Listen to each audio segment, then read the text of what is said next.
Alright, YouTube, so as usual, I'm in the rat room. I gotta make this video not quick, but I gotta finish moving some racks of snakes I have to the new place. So this is gonna be the start of my mini series of rat breeding for feeders, at least. You know, if you breed for, I'm sure it's similar, but I don't have any expertise on this. This is what I do. So so I'm going to start off today with the fundamentals, literally about like proper caging, food, bedding, etc. So as you see in front of me, you have 2 tubs, and this is what I use. So one's a mouse tub / ASF tub for me, and the other one is a rat breeding tub. Can you use it for mice? I'm sure you can, but I don't. This is what I use. I'm not downplaying anybody else's style or anything like that. This is just how I do things. So this is an ARS 50 series tub. They make these for the snakes too. I use them for the snakes also. They have built-in hides, cup holders, however you want it. ARS will do it for you like that. I use a semi-clear and I use the gray, as you see here.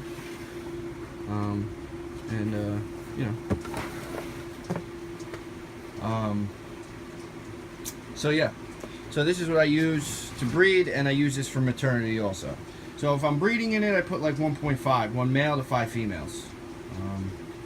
And if I'm using it for maternity, it's 2 moms. I use 2 moms because it'll fill up real quick. It's cool when they're, babies and they're not really moving around, but as they get bigger into like crawlers or wean size, or even like closer to smalls, it's just too many of them in there. So I stick with 2 moms in there. If you want to do more, God bless you. Now over here is an ARS mouse tub. This is the ARS 10 series, I believe. And they work great for me. Now I run 1.4, 1 male to 4 females, or 1 male to 5 females, generally 1.4. And I leave the male in there. But mouse breeding is going to be a completely different video. And we're going to get to it. We're going to get to ASFs. We're going to get to a whole bunch of different stuff. But I just wanted to start with the proper, the tubs. If you look in front of me, this is a CB70 tub. I'll come over here real quick. I believe this one's empty. Get a side view. I'm sorry, everything's really tight down here. Now these are much larger tubs. Again, these are snake tubs. This is an ARS one. Vision makes them. Iris makes them. Freedom Breeder makes them. Now I use these for grow outs, and I use these for breeding. You can put a lot more breeders in there. Maybe multiple males. If you're going to use multiple males, again, I'm not going to really get into the breeding end of this, just the husbandry side of it. You're going to want to start males together. You don't want to put 2 grown males in because you could have fighting. Not necessarily will, but you could. So let's do the diet. The last video I showed you, we had Lab Block. We still have Lab Block. This is from a different so when people say Lab Block, this is what you're talking about. Now you have different companies like Ziegler, Missouri, which is Purina Mills. They make Lab Diet also. Ziegler makes NIH. This is Harlan Tecklin feed.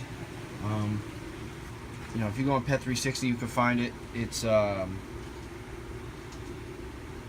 what is it? It's 18% protein, 6% fat.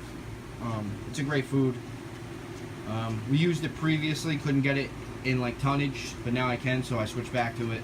Missouri 16% protein, 6% fat, so this is a little bit higher in protein. I think it's better, and it seems like they're eating it a little slower. I'm also going to be selling this feed and the bedding I show you, so if you need anything, just hit me up. We're working on shipping rates as we speak, so we can get this stuff out to you at a reasonable price. Yeah. So next up is bedding. So I'll start with this tub here. This tub is this is Aspen Sandy Chip. This is PJ Murphy. Bunch of different companies make Sandy Chip. This is just PJ Murphy. Harlan Tecklin makes it too. It's very similar. And that's what we use now. What we used to use is right here, and this is Kiln Dry Pine. This stuff's actually from the Tractor Supply. I actually miss going to the Tractor Supply, but I save a lot of money by not going there because I always buy useless stuff. This stuff is what I used for years.